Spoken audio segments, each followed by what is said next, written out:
I'm here to weigh in on the state's significance in the 2024 election is North Carolina Congressman David Rouzer. Welcome, Congressman. Happy to have you with us on this special Super Tuesday. And we'd love to hear straight from you the impact of your state on the election cycle.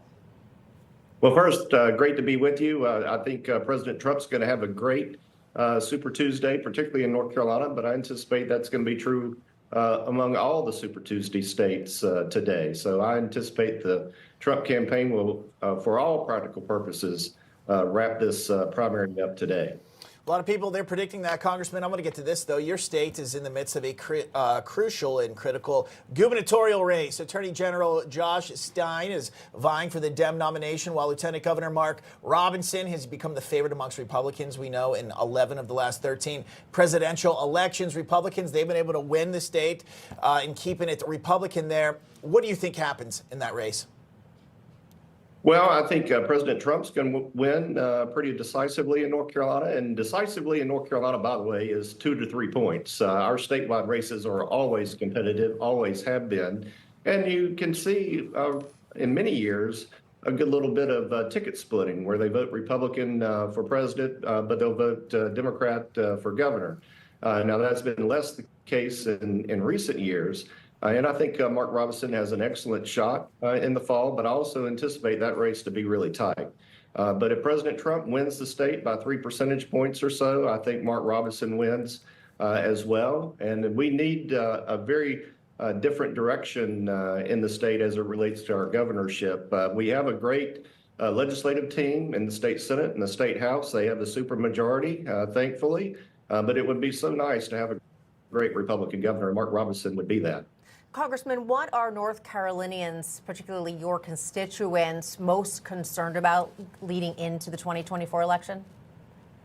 Immigration is a big issue. The invasion at our southern border is on everybody's mind. It's just unbelievable what this administration is allowing to happen, and not only just allowing to happen, but encouraging to happen, unfortunately.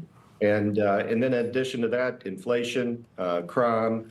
Inflation really is a killer for everybody. You can't go anywhere without paying almost double, whether it's breakfast, lunch, or dinner if you're dining out, or for any other service for that matter. Everything is skyrocketed, and people are feeling it, and it's really, really pinching them in the pocket.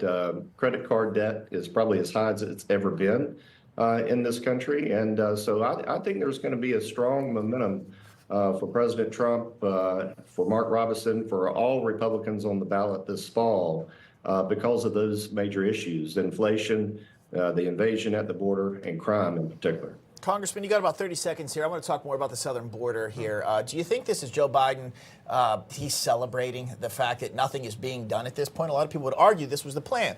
Bring in all these people. Now, whether it be for votes or to change the fabric of the country, you could debate that either way, or it's all sequential as one. Again, do you think President Joe Biden likes what's happening right now? Well, if he's looking at the poll numbers, he can't like that because you have African Americans that are moving his way in a major way. You have Hispanics that are moving our way in a major way. So he can't like that either.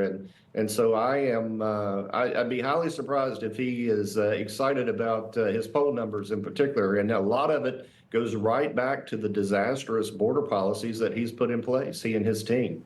That he allowed to happen. Again, we always say this, it seems a little redundant, but the theme of today is things we have to keep talking about. Yep. It was not this way under former President Trump, but it is now. Well, no, it was not. And he has all the ability in the world to correct this. It doesn't require a new law from Congress. The statute is very broad and gives the president plenty of leeway to do what he needs to do from a policy perspective to shore the border up. Simple answer is just go back to what President Trump did. If he would just remain in Mexico, that would solve 70% of the problem.